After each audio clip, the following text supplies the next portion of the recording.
Hello everyone, welcome to COLORBARN Studios. I'm Ankita Chaudhary and we are discussing about daily struggles in artist life. Today's topic is never let anyone dull your sparkle.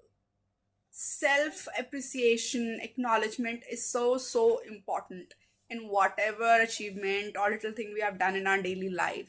Similarly, it counts in our creative work also. Never be dependent on others people grading for your creativity.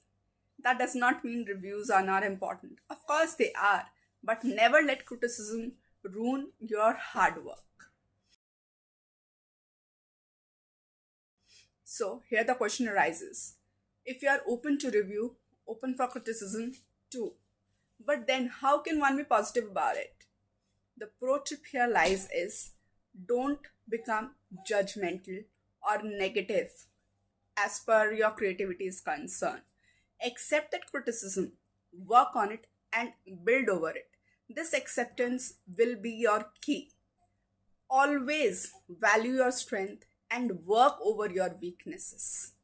This acceptance will give your creativity a completely new horizon, and this is where the change will begin. So think about it, work on it.